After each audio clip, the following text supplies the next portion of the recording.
Hello.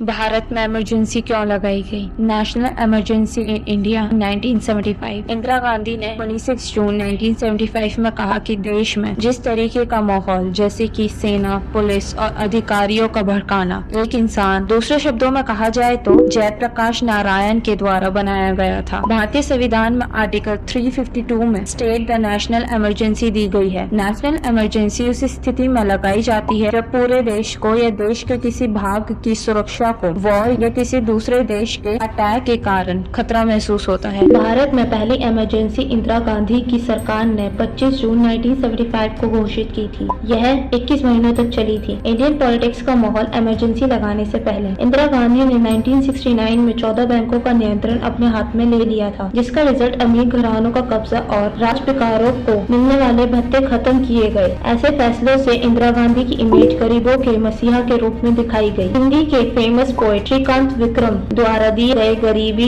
घटाओ के नारे ने देश में इंदिरा गांधी की इमेज गरीबों के मसीहा के रूप में पक्की कर दी थी। ये रीजन था जब मार्च 1971 में देश में आम चुनाव हुए तो कांग्रेस पार्टी को जबरदस्त जीत मिली थी। कुल 518 सीटों में से कांग्रेस को 2/3 से भी ज्यादा 352 सीटें मिली थी। इस चुनाव में इंदिरा गांधी भी यूपी के रायबरेली लोकसभा सीटों से 1 लाख से भी ज्यादा वोटों से चुनी गई थी। उन्होंने अपने ओपोनेंट्स और सोशलिस्ट पार्टी के प्रत्याशी राजनारायण को हराया था। राजनारायण उत्तर प्रदेश के वाराणसी के समाजवादी नेता थे। उनके इंदिरा गांधी से कई मामलों पर मतभेद थे, इसलिए वह कई बार उनके खिलाफ रायबरेली से चुनाव लड़े और हारते रहे। 1971 में भी उन्हें हार का मुंह देखना पड़ा, लेकिन उन्होंने इंदिरा गांधी की इस जीत को इलाहाबाद हाई कोर्ट में चुनौती दी और यहीं से शुरू होता है देश में राजनीतिक उथल पुथल का दौर। कोर्ट का निर्णय इंदिरा गांधी के खिलाफ। राजनारायण के कोर्ट में फेमस वकील शांति भूषण थे। हाई कोर्ट में दायर अपनी याचिका में राजनारायण ने इंदिरा गांधी पर सरकारी मशीनरी और सिद्धांतों के दुरुपयोग और भ्रष्टाचार का आरोप लगाया था। यह मामला राजनारायण बनाम उत्तर प्रदेश नाम से जाना जाता है। वकील शांति भूषण ने सरकारी मशीनरी का दुरुपयोग सिद्ध करने के लिए यह उदाहरण दिया था कि प्रधानमंत्री के सचिव यशपाल कपूर ने राष्ट्रपति द्वारा उनका इस्तीफा मंजूर होने से पहले ही इंदिरा गांधी के लिए काम करना शुरू कर दिया था, जो कि सरकारी मशीनरी के दुरुपयोग का पुख्ता सबूत था।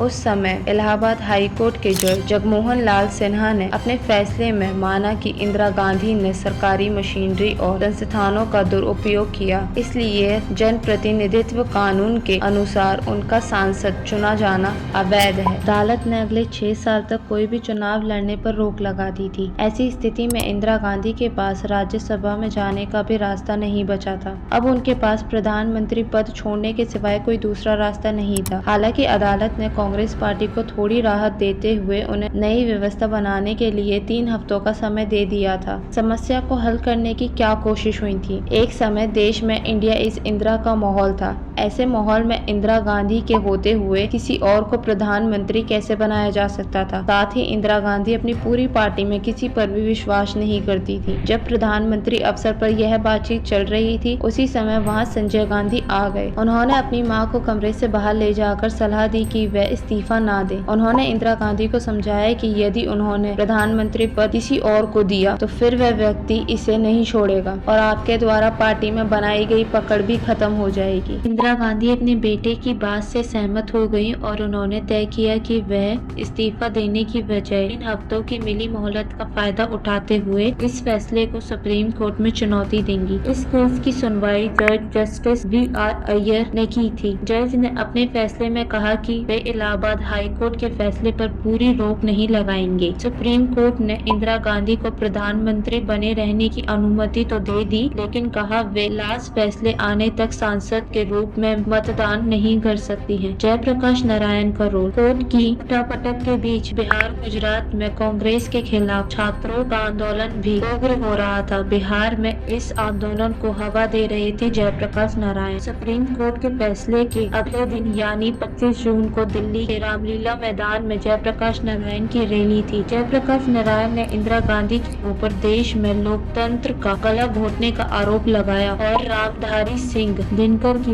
एक कविता के सिंहासन खाली करो जनता आती है का नारा बुलंद किया। जयप्रकाश ने स्टूडेंट, सैनिकों और पुलिस वालों से अपील की कि वे लोग इस दमनकारी निरंकुश सरकार के आदेशों को न माने, क्योंकि कोर्ट ने इंदिरा गांधी को प्रधानमंत्री पद से हटाने को बोल दिया था। बस इसी रैली के आधार पर इंदिरा गांधी ने आपातकाल लगाने का फैसला किया था। इंदिरा गांधी के खिलाफ पूरे देश में जन आक्रोश बढ़ रहा था। कोर्ट के आदेशों ने इंदिरा गांधी के हालातों को बदतर बना दिया था, क्योंकि इंदिरा गांधी अब संसद में वोट नहीं डाल सकती थी और उन्हें अपनी पार्टी में किसी पर भी भरोसा नहीं था। इसके अलावा इंदिरा गांधी को लग रहा था कि जयप्रकाश के आह्वान पर सेना तख्ता पलट सकती है। इसी आधार पर इंदिरा गांधी ने 26 जून 1975 की सुबह राष्ट्र के नाम अपने संदेश में कहा कि जिस प्रकार का माहौल सेना, पुलिस और अधिकारियों के भड़काने देश में एक व्यक्ति अर्थात जयप्रकाश नारायण के द्वारा बनाया गया है, उसमें यह जरूरी हो गया है कि देश में इमरजेंसी लगाई जाए ताकि देश की एकता और अखंडता की रक्षा की जा सके। ऐसी अमेजिंग वीडियोस के लिए मेरे चैनल को सब्सक्राइब करना ना भूलें।